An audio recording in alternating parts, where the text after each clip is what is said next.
बिस्मिल्लाहिर्रहमानिर्रहीम। आज जो हम टॉपिक करने वाले हैं सेकेंड ईयर की फ़िज़िक्स चैप्टर नंबर 17 से है जी। ये टॉपिक लिया गया है, एनर्जी बैंड थ्योरी है जी इसका नाम।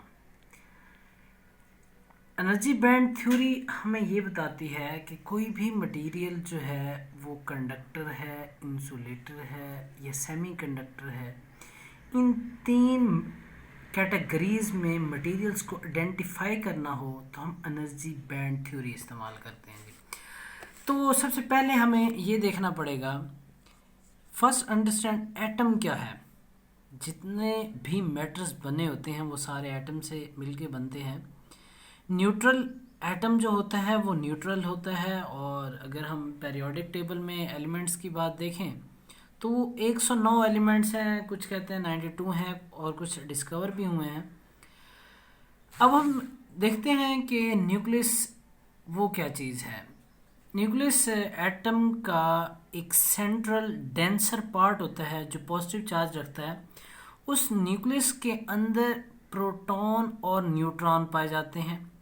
प्रोटॉन पे पॉजिटिव चार्ज होता है और न्यूट्रॉन पे नेगेटिव चार्ज होता है। मिसाल के तौर पे हम एक न्यूक्लियस लेते हैं,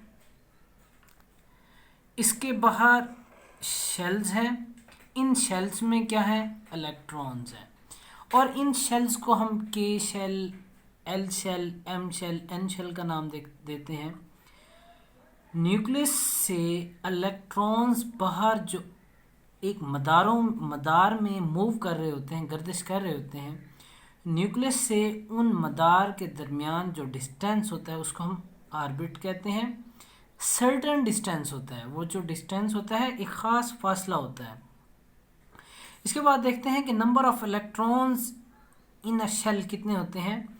हम n is equal to capital N is equal to N square, n number of orbits के लिए होता है। मींस अगर एक पहला ऑर्बिट है उसमें कितने इलेक्ट्रॉन्स होंगे जी, 2, दूसरे में कितने होंगे 8, तीसरे में कितने होंगे 18, चौथे में कितने होंगे जी 32।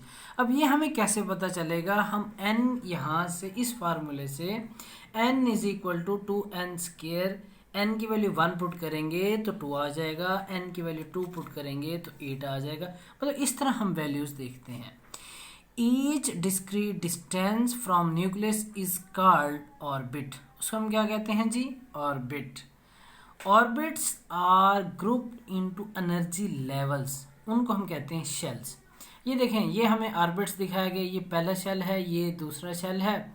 अब पहले में कितने हैं 2, दूसरे में कितने हैं जी 8, और इनकी जो सेम एनर्जी स्टेट होते हैं जी। अच्छा, इसके बाद हम देखते हैं कि वैलेंस बैंड और कंडक्शन बैंड की फॉर्मेशन कैसे होती है। मींस एनर्जी बैंड थ्योरी में हम जो बेसिकली स्टेट्स के बारे में पढ़ते हैं, बैंड्स क्या होते हैं, इसमें हम कंडक्शन बैंड देखते हैं जी, वैलेंस बैंड देखते हैं,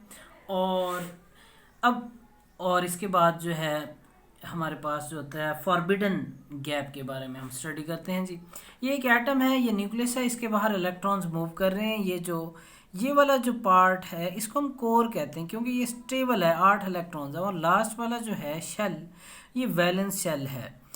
और एटम क्या करता है, ऑर्बिट्स बनाता है, ऑर्बिट्स से शेल, शेल से वो जो उनकी एनर्जी होती है वो हमारे पास क्या होती है जी, सेम एनर्जी होती है जी। इसके बाद हम देखते हैं कि एनर्जी बैंड थ्योरी में जो बैंड बनते हैं वो क्या होते हैं, उनको डिफाइन कैसे करते हैं, और क्या वो उनमें इलेक्ट्रॉन्स बाउंड होते हैं, फ्रीली मूव करते हैं, उनके बारे में हम देखते हैं जी। सबसे पहले हम देखते हैं वैलेंस बैंड।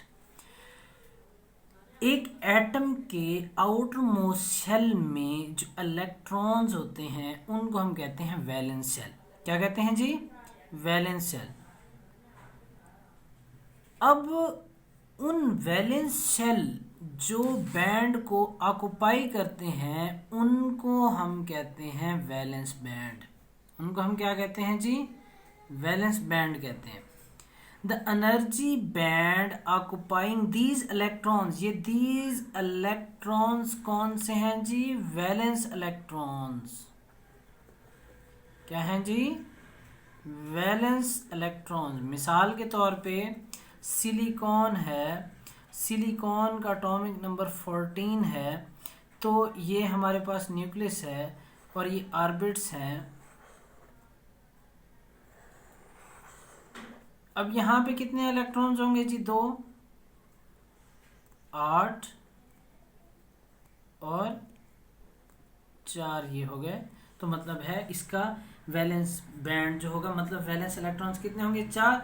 और इन 4 इलेक्ट्रॉन्स की वजह से जो बैंड बनता है उसको हम क्या कहते हैं? Valence band. जिसके बाद हम पढ़ते हैं कंडक्शन बैंड। कंडक्शन बैंड क्या होता है? वैलेंस बैंड के ऊपर जो बैंड होता है उसको हम कहते हैं कंडक्शन बैंड। ये हमारे पास लोअर स्टेट होती है, ये हमारे पास वैलेंस बैंड है, ये हमारे पास कंडक्शन बैंड है। ठीक है जी।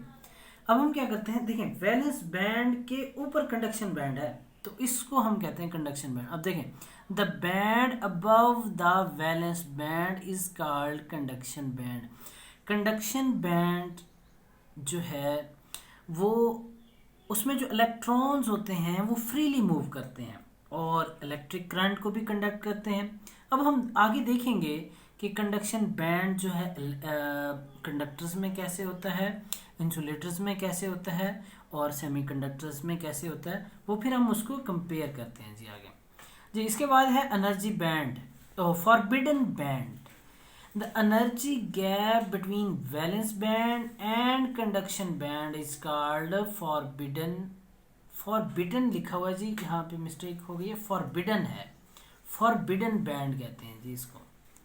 अब forbidden band लार्ज भी हो सकता है, स्मॉल भी हो सकता है, एब्सेंट भी हो सकता है। मिसाल के तौर पे जब हम कंडक्टर्स की बात करते हैं तो उसमें तो एनर्जी गैप forbidden band होता ही नहीं है, क्योंकि कंडक्शन बैंड और वैलेंस बैंड वहाँ पे ओवरलैप कर रहे होते हैं। अच्छा जी, और एब्सेंट होता है, मतलब है वहाँ पे फॉरबिडन बैंड। और जब हम इंसुलेटर्स की बात करते हैं फॉरबिडन बैंड ज़्यादा होता है, और जब हम सेमीकंडक्टर्स की बात करते हैं तो उसमें नैरो होता है, मीन्स स्मॉल होता है जी। आगे हम देखते हैं